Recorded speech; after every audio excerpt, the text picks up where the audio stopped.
Welcome to another episode of the Jampack Report today for January the 5th of 2021.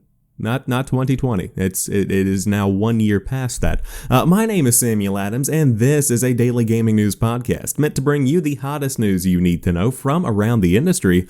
Hosted on YouTube and podcast services around the world 5 days a week, it's your one-stop shop for everything you need to know. So if you enjoy the show and you like what you see, hit that subscribe button and keep coming back for more. Now, today's main piece of news at first seems to just be poking fun at the situation surrounding Cyberpunk 2077, but when you dig into the source material, when you get into the lore, you actually find some pretty big news here. A new post on GameFAQs, which has been allegedly shared by a CDPR employee, reveals the mess behind the development of Cyberpunk 2077. Of course, the game experienced a rough launch late last year that was totally unexpected for fans anticipating the game, especially for those that tried to play it on last-gen consoles at launch. Soon after launch, CD Projekt Red apologized for the game's poor performance on consoles and promised to fix most of the technical issues by the end of February of this year. However, it seems the game's problems are much deeper than some bugs. Recently, a user called Jampack shared a new post on GameFAQs revealing the messy situation behind the development process of Cyberpunk 2077. Before getting into details, we suggest you take all of the information below, and then I say, with a grain of salt, as nothing has been confirmed officially by CDPR or an authorized member of the company. According to the post, Cyberpunk 2077 was supposed to have a much larger scale than its current status, in the case of the story, gameplay, and even world design. In order to be able to launch the game in 2020, top-ranking members of CD Projekt Red have forced the developers to cut a lot of content from the game, even those that were already promised to be delivered in the marketing of the game. These are aside from the content the developers were forced to remove due to touching sensitive topics. Apparently, the top managers at the company and foreign investors intervened in the development process and tried to force their vision over developers' vision in the game design. For example, the post refers to a quest that has been rewritten more than a dozen times so far since one of the high-tier members of the company wasn't feeling it. The quest may finally find its way into the game in the post-launch DLC. Furthermore, the post reveals that Keanu Reeves was not the developer's first choice for playing Johnny Silverhand. Apparently, Silverhand used to have a much crazier and cooler personality than his current state, and the devs were thinking of Cillian Murphy as the voice actor for the role. As Jampack reveals, Cyberpunk 2077 used to have a longer story, a deeper transportation system, and a detailed wanted system with NCPD, but the devs had to cut the content since they did not have enough time to deal with technical issues of those systems and missions. That being said, it seems Cyberpunk 2077 is supposed to follow the policy that Hello Games followed with No Man's Sky.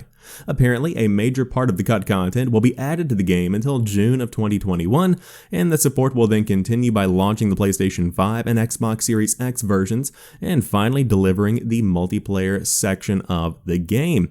Now, if you do want to dive into the game, of course, it is out now on Xbox and technically PlayStation, even though it's not currently listed on the PlayStation Store, as well as PC and Google Stadia.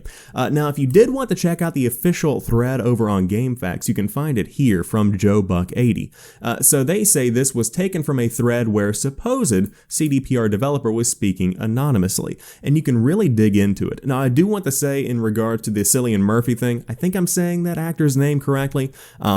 He was not actually being considered for voice acting. It seems right here that it was actually the vision for Johnny Silverhand, a combination of Solid Snake from the first Metal Gear Solid and, believe it or not, Cillian Murphy. So, not the Johnny Silverhand that we got, needless to say.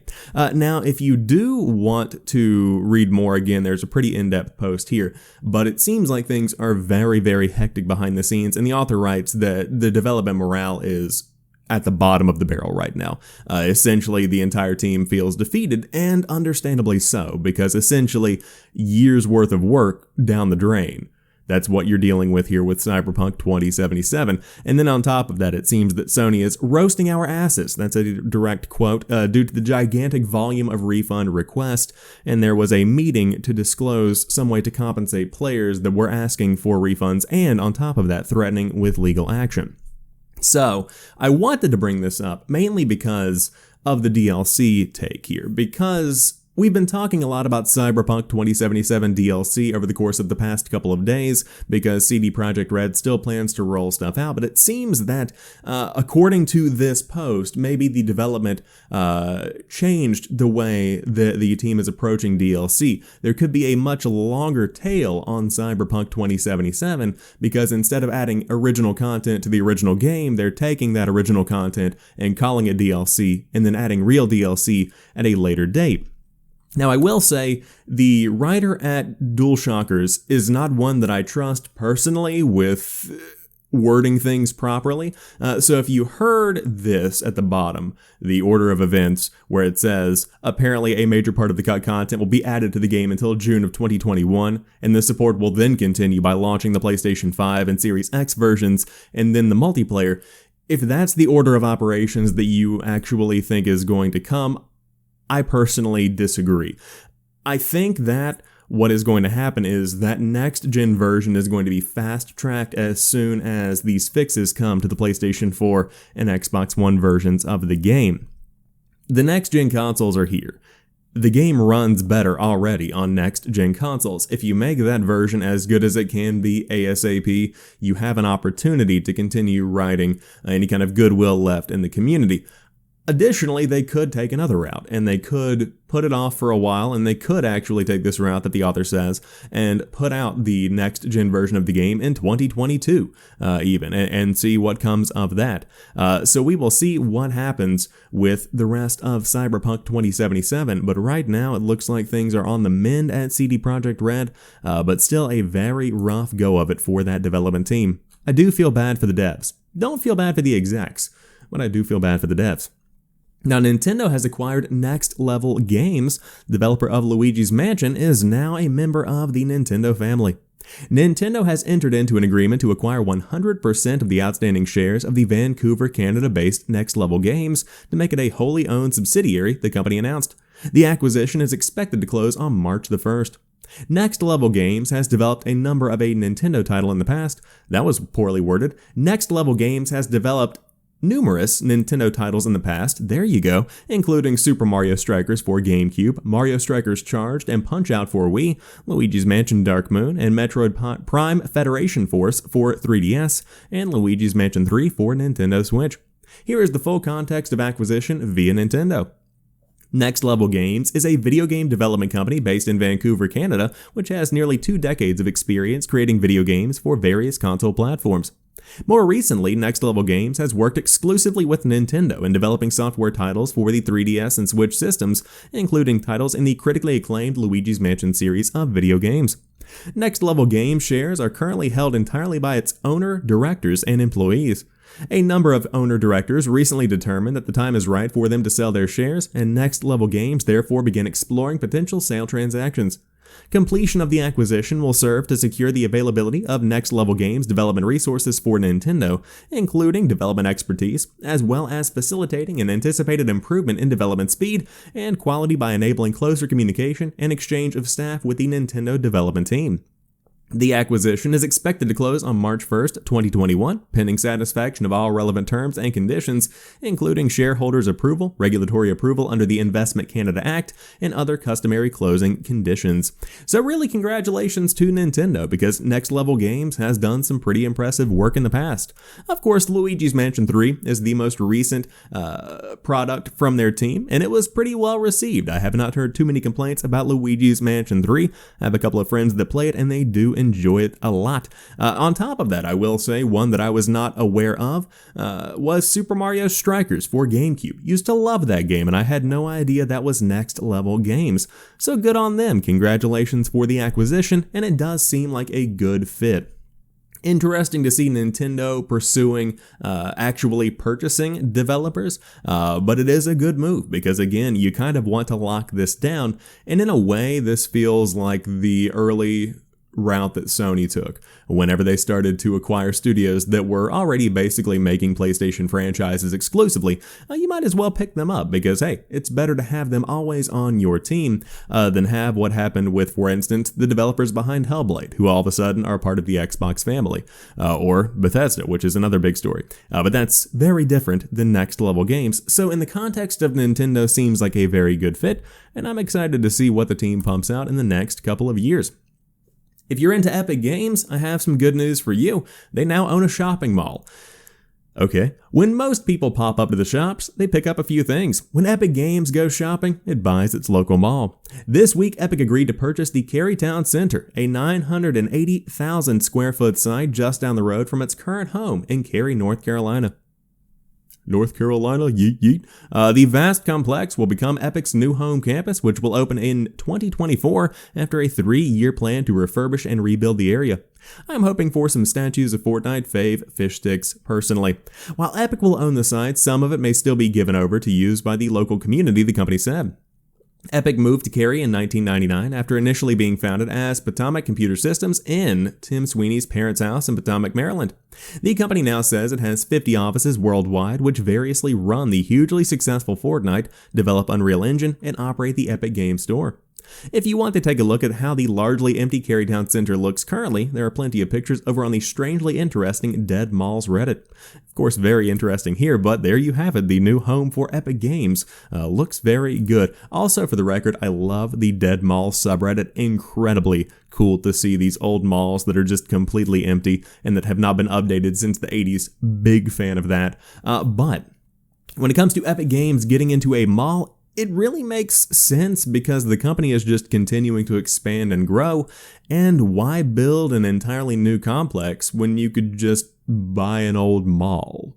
You might as well. And on top of that, that makes a very unique space. I think that's very interesting, and I'm excited to see what the final product does look like. Now, if you do want to check out the aerial map here, of course, you can find more about that. I'll try and make it as viewable as you can, of course, with my screen crop a little bit difficult. But ultimately, there you have it. If you did want to check out Epic Games' new location, looks like they are right next to a, what is this? Hold on. You got a Baptist State, Outback Steakhouse, oh, very nice. A Planet Fitness, you can go get some liquor next to the Planet Fitness, very nice. A Dairy Queen, pretty big digs here. Pretty big digs for Epic Games going into their new mall location. What a world. But to round out today's show, I did want to follow up on a story from yesterday. Sony Japan confirms PS4 Pro and all but one PlayStation 4 model have been discontinued. Sony Interactive Entertainment has officially discontinued the PlayStation 4 Pro and all but one model of the original PlayStation 4 in Japan, which is the standard jet black 500GB PlayStation 4 Slim model. All other PS4 consoles will disappear once current stock is sold, the publication reports, and SIE will divert production to PlayStation 5. There is currently no confirmation on whether PS4 Pro will be discontinued in Western markets. However, last month, the official PlayStation US store briefly stated it would no longer offer PlayStation 4 Pro consoles for sale, suggesting that premium last-gen console could be discontinued. Shortly after press coverage highlighted the statement, PlayStation Direct removed the message stating that it no longer planned to stock PS4 Pro in the future, although the console remains unavailable. VGC has contacted PlayStation 4 Comment and will update when they receive a response, but considering the strong early demand for PlayStation 5 and the company's stated ambition to transition players to next-gen at a scale and pace that we've never delivered on before, it would be unsurprising if it were to begin phasing out the older system in other territories, even if it plans to support it with software for several more years. At $400, PlayStation 4 Pro is the same price as the entry-level PlayStation 5 Digital Edition, which is $100 cheaper than the disc-based PlayStation 5. Of course, Tuesday's news follows reports of a Japanese retailer notifying customers that it would no longer be receiving stock of 5 PlayStation 4 models due to the manufacturer ending production. So there you have it, the confirmation that this is actually the case, and it understandably so should happen, because while the PlayStation 4 Pro and the PlayStation 4 in their own right are fantastic consoles, the PlayStation 5 needs to be able to be produced at its maximum capacity. You have to be able to, you got to get these consoles out into the marketplace. And so if that means discontinuing a piece of hardware that is the same price and less desirable, that seems like a justifiable choice to make. Now on top of that, This is really the most sensible way to go about this, because anybody that is getting into gaming now and looking into buying a console, if they are going to be spending the maximum amount of money possible, they are going to be looking at a PlayStation 5. They want the best. They want that premium experience. Those that just want a gaming console, those that just want to get a PlayStation of any kind, they will go for the lowest hanging fruit, and that just so happens to be the $299 PlayStation 4, I think is where that sits at right now, which does make sense. So there you have the lowest possible price for PlayStation gaming. Now, personally, I would recommend the Xbox Series S. Of course, I could be a bit biased there. I'm a big fan of Xbox. But if you did want the next-gen version of what you've got there, the $399 Xbox Series S certainly does seem to be the better deal there. Is it $299 actually? Hold on. Xbox Series S. I think it's $299. Hold on. I got to make sure here. I think it's $299. Get ready for action, storage, all that good stuff. Yeah. Dude, give me a price. Come on. Yeah, $299. I was completely wrong. Yeah, $299. So if you do want to get into next-gen gaming, $299 is the lowest possible price you can go. And I mean, hey, pretty good deal. But this is not an Xbox ad, and I don't get paid by Xbox. So if you do want a PlayStation, by all means, go for it. As long as you're having fun, that's fine by me. But if you do want to get a PS4 Pro, and you happen to be in that region of the world, you better go ahead and dive in on it, because, hey, looks like they are going away very soon. But that rounds out today's episode of the Jampack Report. If you enjoyed today's show, drop me a like down below and let me know what you think about everything we talked about here today, but specifically Cyberpunk 2077. What do you think about this DLC plan? What do you think about the story that we heard today, where apparently a lot of content was cut from the game? Do you believe it? And how do you feel about the game going forward? Are you playing it? Have you played it? Will you play it? Would love to hear what you have to say. But until tomorrow, you guys have a fantastic rest of your day. I'll talk to you soon, and peace.